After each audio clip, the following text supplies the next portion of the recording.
Alright, so we're group number 3, and today we're going to be talking about the differences between the Muslim faith and the Hindu religion. My name is Brandon Rohde. My name is Jeffrey Monroe. And the 4 agents that we're going to be discussing today are family, religion, marriage, and mate selection. So when it comes to the Muslim religion, they're mainly monotheistic, meaning they worship only one God. The God that they worship is called Allah. On the other hand, with the Hindu religion, they worship multiple gods. This is known to be polytheistic. So with the Hindu religion, it comes with multiple denominations, and with each denomination, there is a main god. So the 4 main gods of the Hindu faith are Shiva, Vishnu, Devi, and Ganesha. And also along with each denomination comes a various set of other deities. So kind of like minor gods, there's a major god and, the other gods. Think of Zeus and all of the other people. Okay. Yeah. So it's like the subculture, basically. Sub-gods. Sub-gods. All right, so let's move on to holy books. As we all know, the Muslim, they live by the Quran. The Quran is their holy Bible. And they live by this book. Like their life, it shapes around this book. On the other hand, with the Hindu religion, they have multiple holy books. They actually have 4 holy books, and they're referred to as Vedas. So the first book, the Rig Veda, it consists of hymns that are addressed to the gods. Like this is their way to like communicate, to their gods and everything. The second book is the Yajur Veda, and these are mantras that are used in the different sacrifices that take place throughout that culture. Book number 3 is the Sama Veda. It's basically composed of mantras for different rituals that take place. And lastly, the 4th book is the Atharva Veda, and it's basically kind of a spell book, but not a spell book. It's it has a lot of magic formulas and everything that are a big deal in the Hindu culture. Okay. But when it comes to their foods, they differ a whole lot when it comes to foods, because Muslims won't eat any type of pork, but they will eat other meats as long as they're cooked by Muslims. Mm-hmm. For example, Muslims will eat a steak, but it's not going to be the type of steak you like. How you like your steak cooked? I love it medium. Love my steak medium. I like I'm more of a medium well person, but for a Muslim person, it has to be completely well done. So there's no blood at all? No blood. It has to be completely dry, burnt. It has to be like that. Okay, so if you're in your restaurant and you have a Muslim customer, if they have blood on their plate, they're going to send it back to the More kitchen. than likely. Gotcha. All right, animals, and when it comes to it being killed, it has to be killed humanely. Like, it's not like you can send it to a slaughterhouse. You can't do that. Yeah. It has to be killed probably in a respectful way, and it must be fully cooked. Like I said, Muslims consider all alcohol evil. Really? Like, there's okay, so I always thought that alcohol was a major part of the Muslim culture. It's so not. They're gotcha. a dry society. In the Quran, they don't believe in that. Understandable. Okay, but when it comes to Hindus, they won't eat. Most of them will not eat any type of meat. Most of them are vegan, because as you know, probably more than likely you've seen in India, the cow is very sacred. Yeah, they worship the cow. Yeah, it's considered the mother of civilization. Mm-hmm. So in most cases, they won't eat cow. Actually, in a lot of cases, they won't eat cow. And then there's certain occasions when it comes out of those sub-gods, like you said, someone will eat onions, mushrooms. They won't drink alcohol, or they will not consume caffeine. Gotcha. At all. So no soda, no Mountain Dew. Good. Cool. And then Muslims worship in mosque. It's basically the version of a temple or a church, and it's not like a normal church that you go to where it's just like a neighborhood goes to one church. It's more like their whole city or our town will come to that one specific location. Yeah. Hundreds of thousands of people there. As far as Hindus go, they worship in temples, which is almost the same thing, but it's almost like a church in America. Basically, it's one almost in every neighborhood. But they will get married in a different building called Nika, and that's where they will get married. And all right. So they get married in one place and they worship in another place. Yes. Okay, cool. That's really cool. So with the different marriage types of each religion, in the Muslim faith, polygyny, which means a husband is allowed to have multiple wives, that's actually okay. It's accepted in the Muslim culture. So as long as the man is able to provide and satisfy all 4 of his women, like that's completely okay. You mean treat them fairly and everything? Yeah, he's like he's not allowed to have favorites or anything like that. So he has to treat all of them the same. You know he's got a favorite. Yeah, he's got to treat all of them the same way. So on the other hand, with women having multiple husbands, like that's a big no-no. Like that's like strictly forbidden. And multiple husbands for a woman is known as polyandry. And with the Hindu aspect, the Hindu man's like obligation of life is to marry, to procreate, you know, have kids, and to just continue his family lineage, like to, you know, continue the family name and everything.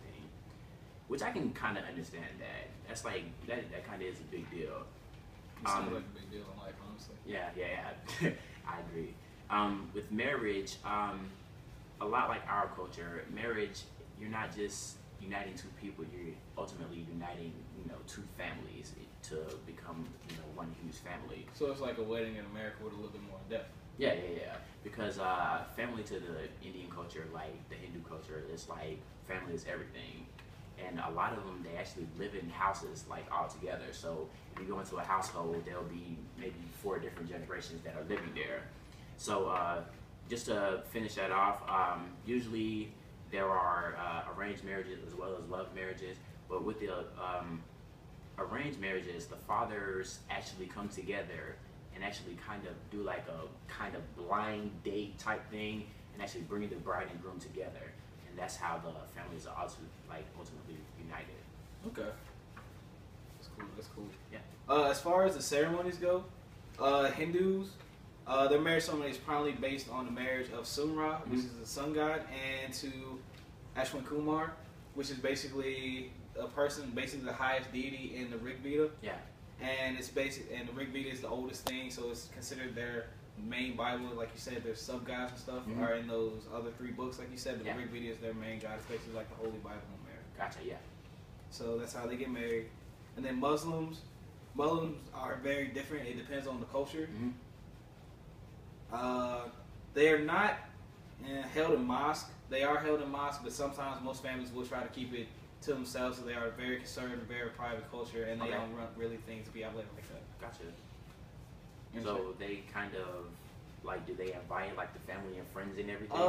When it comes to they invite family. When it comes to the Muslim culture, there's basically no type of family. Okay. Muslim culture, there is no friends. Okay.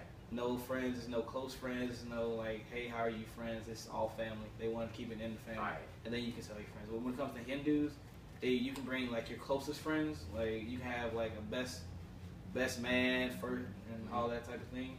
And then that'd be it. Anything else, like it's not. Both of these cultures are very conservative, but one's a little bit more lenient than the other. Gotcha.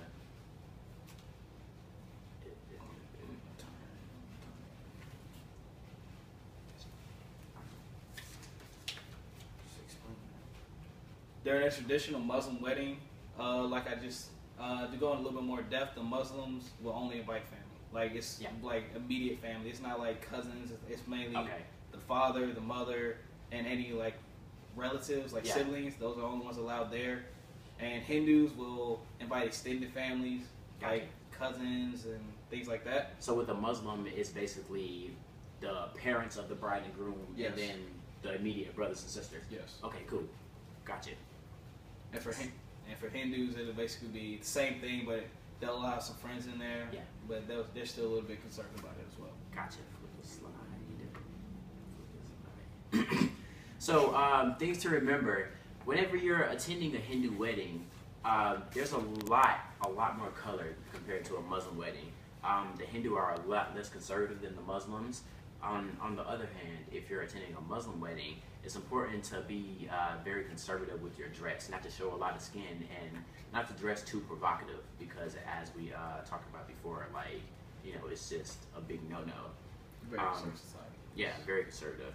On the other hand, at the Hindu wedding, it's okay, you know, to dress all fancy and outdress the bride and everything like that. I've never heard of that. I've never heard of somebody allowed to outdress the bride. That's weird, man. Well, I mean, it's okay to show out with your dress. I understand. It's completely okay.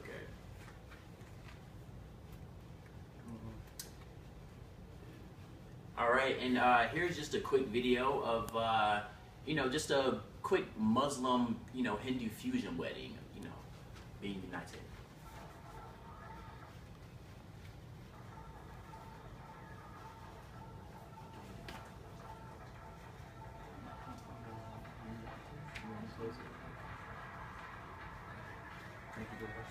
presentation. We hope you enjoy it. Have a good one.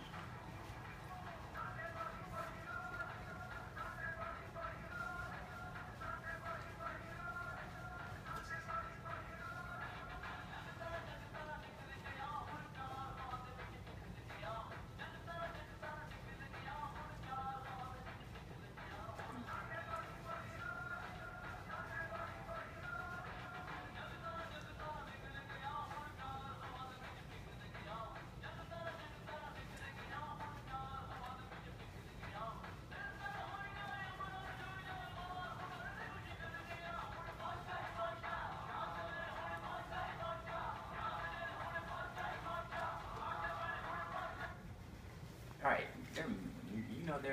that seemed pretty cool. Very That looked festive. fun. Yeah, That looked fun, yeah. it did. And that's basically going to conclude our presentation. Thank you so much.